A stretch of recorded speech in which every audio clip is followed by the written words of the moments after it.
Eh, Assalamualaikum warahmatullahi wabarakatuh. Saya Haikal Pasha. Di video kali ini saya akan presentasi di chapter 15 dan di modul 15.1. Oh ya, sebelumnya di chapter 15 ini berjudul lapisan aplikasi. Oke, apa yang akan saya pelajari dalam modul ini? Jadi tujuan modul menjelaskan cara kerja protokol lapisan aplikasi dalam memberikan dukungan kepada aplikasi pengguna akhir. Ya, ini ada judul topik aplikasi, ya ini dia. Saya baca.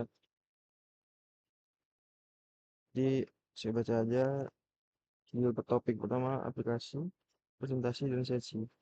Dan tujuannya menjelaskan bagaimana fungsi lapisan aplikasi, lapisan presentasi, dan lapisan sesi bekerja sama untuk menyediakan layanan jaringan kepada aplikasi pengguna akhir. Kemudian ada peer-to-peer, menjelaskan bagaimana aplikasi pengguna akhir beroperasi dalam jaringan peer-to-peer. Kemudian ada protokol web dan email, menjelaskan bagaimana protokol web dan email beroperasi dan layanan pengalamatan IP, menjelaskan cara kerja dan DHCP, kemudian layanan berbagi file, menjelaskan bagaimana protokol transfer file beroperasi. Oke, kita lanjut ke modul 15.1. Aplikasi, presentasi, and sesi.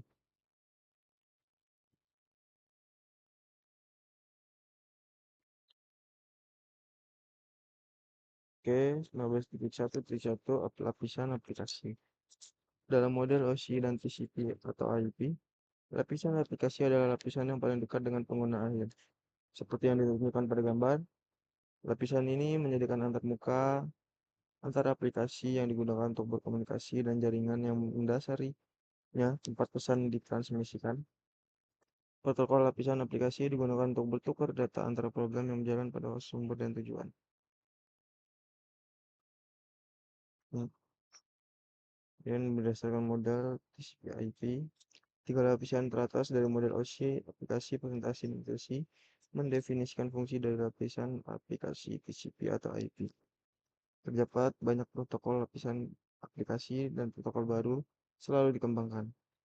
Beberapa protokol lapisan aplikasi yang dikenal luas meliputi Hypertext Transfer Protocol atau HTTP, File Transfer Protocol atau FTP, kemudian Trivial File Transfer Protocol atau TFTP, lalu Internet Message Access Protocol atau IMAP, dan Domain Name System atau DNS. Lanjut ke lapisan presentasi dan sesi. Lapisan presentasi memiliki tiga fungsi utama, yaitu memformat atau menyajikan data pada perangkat sumber ke dalam format yang kompatibel untuk diterima oleh perangkat tujuan. Lalu mengompres data sedemikian rupa sehingga dapat didekompresi oleh perangkat tujuan. Kemudian mengenkripsi data untuk transmisi dan mendeskripsi data setelah diterima. Assalamualaikum warahmatullahi wabarakatuh. Perkenalkan, nama saya Salwa Fazirah dari kelas 2B dengan NPM 2578254 dari program studi Teknologi Rekayasa Internet. Di sini saya akan melanjutkan penjelasan dari teman saya. Di sini saya akan menjelaskan di 15.2 peer-to-peer model model client server. Dalam topik sebelumnya, kita itu mempelajari bahwa protokol lapisan aplikasi TCP/IP yang diimplementasikan pada host sumber dan tujuan harus dikompatibel. Lalu dalam topik kali ini, kita akan mempelajari tentang model client atau server dan proses yang digunakan yang ada di lapisan aplikasi. Nah, salah satu contoh jaringan klien dan server adalah menggunakan layanan email ISP untuk mengirim, menerima, dan menyimpan email. Klien email di komputer rumah mengeluarkan perintah ke server email ISP untuk setiap email yang belum dibaca. Nah, seperti ini contohnya, ini server, lalu di sini klien, dan ini jaringan yang akan mengunduh ke klien begitu. Lalu ini ada jaringan peer to peer. Nah, Em, model jaringan peer-to-peer, data diakses dari perangkat peer tanpa menggunakan server khusus. Nah, model jaringan peer-to-peer ini melibatkan dua jaringan, jaringan P2P dan aplikasi P2P. Kedua bagian memiliki fitur yang sama, tetapi dalam praktiknya bekerja dengan sangat berbeda. Lalu ada contohnya di sini, server file client ini rekan satu, lalu ada rekan dua client file server. Nah, ini pencetakan print yang akan terhubung langsung.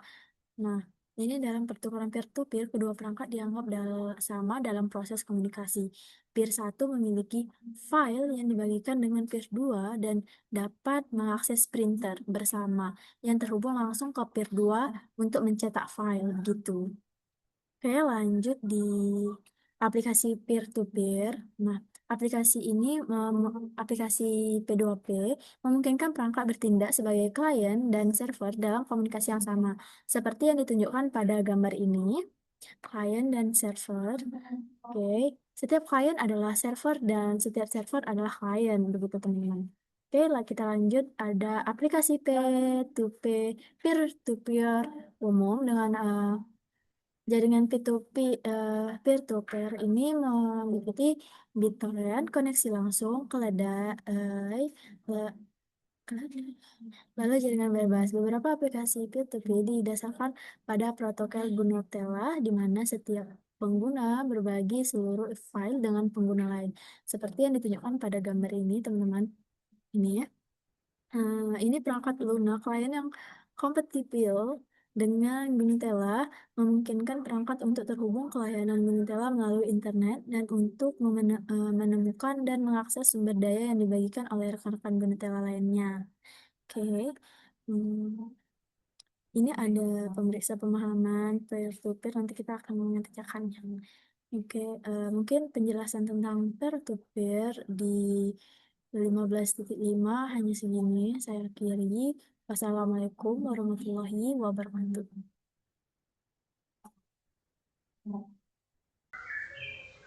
Assalamualaikum warahmatullahi wabarakatuh. Perkenalkan, nama saya Sekar Maulia dengan NPM 257821112 dari kelas TRI 2D. Nah, di sini saya akan melanjutkan materi 15.3 yaitu web and email protocol. Nah, pada bagian 15.3.1 yaitu Hypertext Transfer Protocol and Hypertext Markup Language. Nah, jadi di sini jelaskan bahwa protokol application layer itu digunakan untuk layanan seperti web browsing dan email. Saat pengguna mengetik URL di browser, browser akan terhubung ke web server menggunakan protokol HTTP. Nah, contoh URL-nya yaitu http://www.cisco.com/index.html. Nah, di step 1 ini browser membaca bagian URL yaitu HTTP sebagai protokol, www.cisco.com sebagai nama server, dan index.html sebagai file yang diminta. Lalu untuk step 2, browser menggunakan DNS untuk mengubah nama server menjadi alamat IP, lalu mengirimkan permintaan GET ke server. Lalu untuk step 3, si server itu mengirimkan kode HTML halaman web yang diminta ke browser. Lalu untuk step 4, browser menerjemahkan kode HTML dan menampilkannya sebagai halaman web. Lalu di 15.3.2 yaitu HTTP and HTTPS. Nah, jadi HTTP itu bekerja dengan sistem request dan respon antara klien dan server. Jenis pesan HTTP yang umum adalah GET untuk meminta data, lalu POST untuk mengirim data seperti form, dan PUT untuk mengunggah konten. Tapi HTTP itu tidak aman karena data dikirim dalam bentuk plain text. Nah, oleh karena itu digunakanlah HTTPS yang lebih aman karena mengenkripsi data menggunakan TLS atau SSL. Lalu di 15.3.3 itu membahas email protokol. Jadi si email itu dia menggunakan metode store and forward, yaitu pesan dikirim, disimpan, lalu diambil melalui mail server. Nah, email klien itu tidak langsung mengirim pesan ke email klien penerima, tetapi melalui mail server. Protokol utama email adalah SMTP untuk mengirim email, sedangkan POP itu dan IMAP digunakan untuk menerima email. Lalu untuk 15.3.4 yaitu SMTP, VOP, dan IMAP nih ya. Jadi STMP itu dia digunakan untuk mengirim email dari klien ke mail server atau antar mail server, biasanya melalui port 25.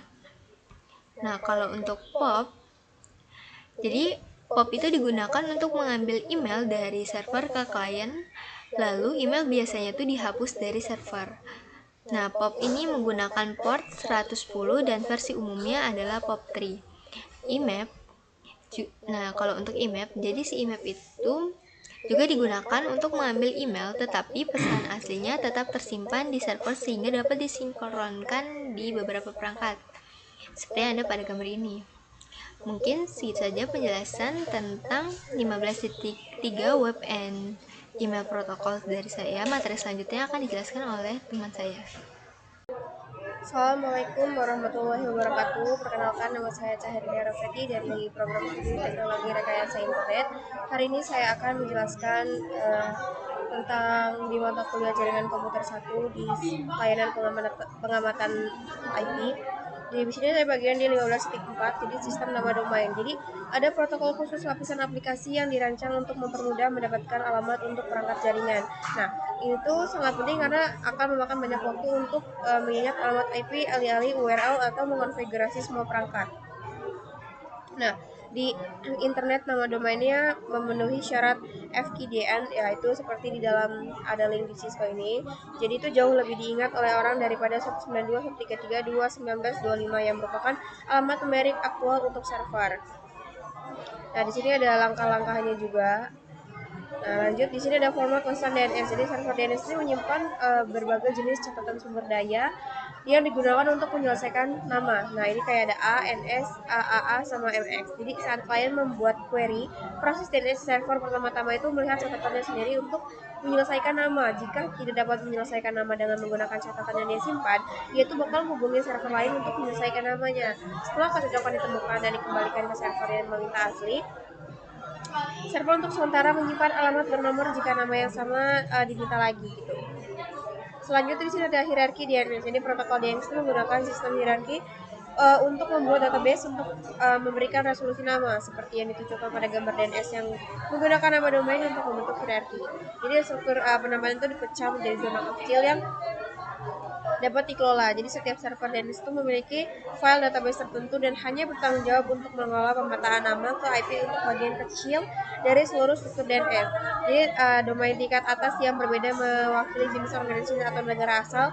Contohnya ada .com, .org, AU atau CO. Nah, di sini ada perintah nslope up. Jadi saat mengkonfigurasi perangkat jaringan satu atau beberapa alamat server DNS itu disediakan yang dapat digunakan klien DNS untuk resolusi nama. Biasanya ISP menyediakan alamat yang digunakan untuk server DNS gitu. Ini kita bisa ngecek di nslope up-nya. Di sini ada pemeriksaan sintaks perintah nslope up-nya juga.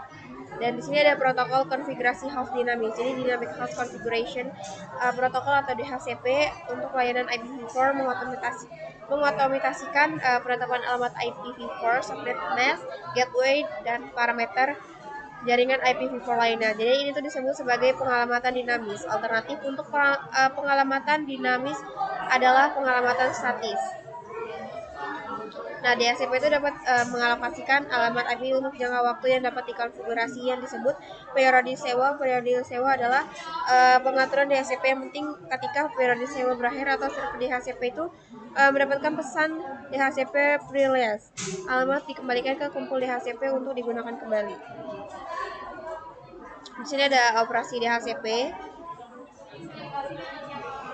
Nah, itu tuh klien tuh dapat menerima beberapa pesan data over jika ada lebih dari satu server DHCP di jaringan lokal. Oleh karena itu, kita harus memilih di antara keduanya, mengirimkan pesan pemerintahan DHCP yang mengidentifikasikan server explicit dan penawaran sewa yang diterima klien dengan asumsi bahwa alamat IPv4 yang diminta oleh klien itu ditawarkan oleh server masih tersedia.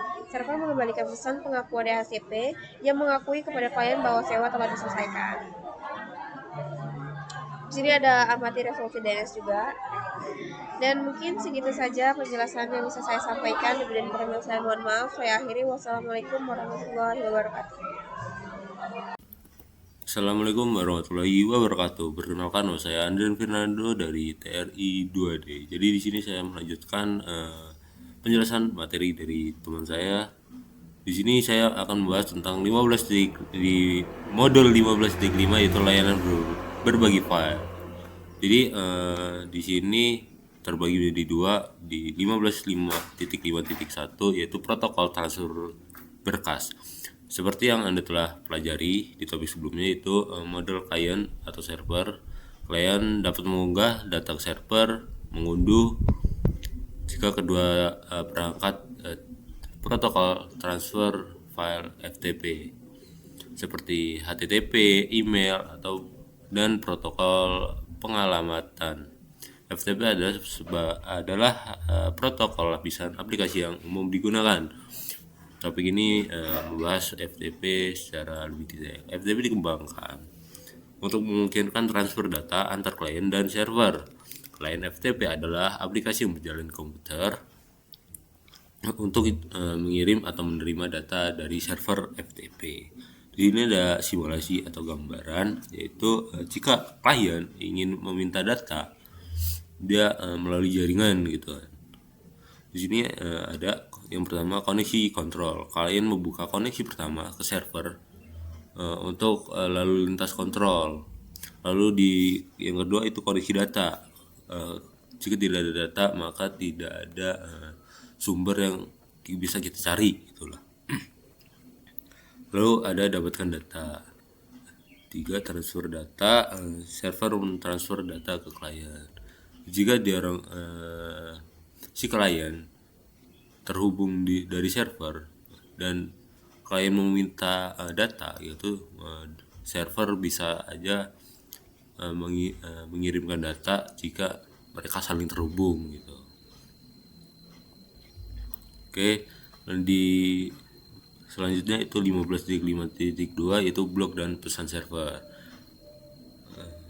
Di sini disingkat sebagai SMB atau Server Message Block, adalah protokol berbasis file client atau server yang menjelaskan struktur sumber daya jaringan bersama seperti directory, file, printer, dan port serial. Ini adalah protokol permintaan respon. Format ini menggunakan header berukuran tetap, diikuti oleh parameter komponen data berukuran variabel. Berikut adalah ada tiga fungsi pesan SMB.